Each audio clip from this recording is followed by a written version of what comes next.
So first off, I'm sure you can deduce this, but this game is not connected to the internet. All of the notes that you're gonna see have been written by Coda. This was actually the first game of his that I ever played. This was shortly after I met him at a weekend game jam in Sacramento, where I grew up. I saw him working on this very level, and it was just so different from anything that anyone else was doing. So right away I was like, I have to be friends with this person. In retrospect, I think I was probably a bit too pushy, trying to get his attention. I was over-enthusiastic. But he was very gracious about it and very patient with me. And I cooled off eventually. Feel free to skip over any of these notes if they're not doing anything for you. Nothing extra is going to happen if you read all of them. Either way, to me they convey a sense of loneliness. I see this person who's filled with thoughts and feelings and beliefs and has no way to express them except as scattered and unheard voices in a game that wasn't meant to be played.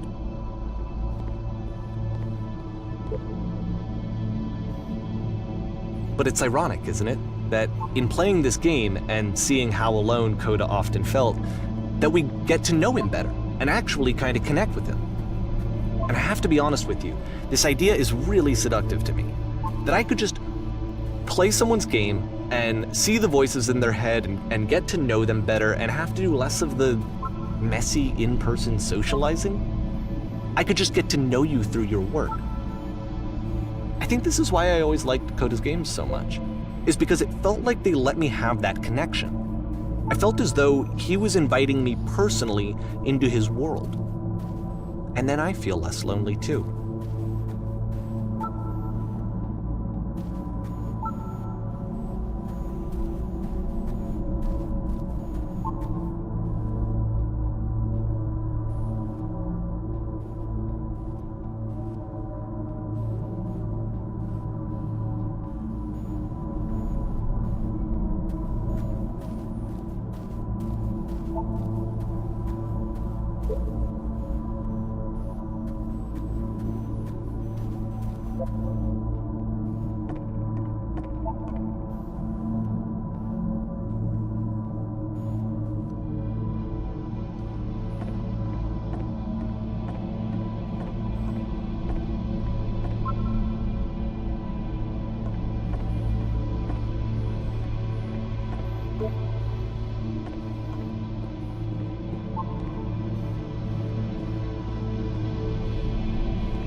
At the end of this level, we're going to see the puzzle again.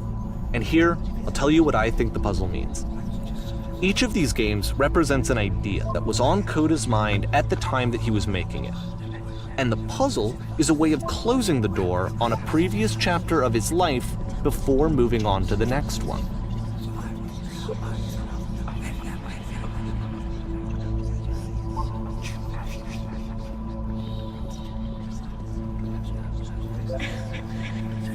In each of his games, after exploring a theme that, he might find difficult, Coda can then place this puzzle that he knows has a reliable solution, he understands exactly how it works, and so it gives him a simple mechanism for moving on.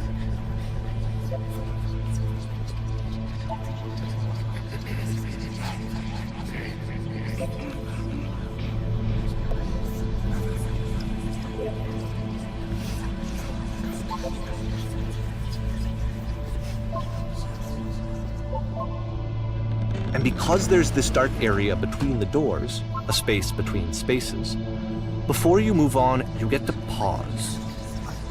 Just for a moment, a few seconds to reflect on and let go of the events that led you here. To step back and connect the pieces together. To grasp at that elusive bigger picture.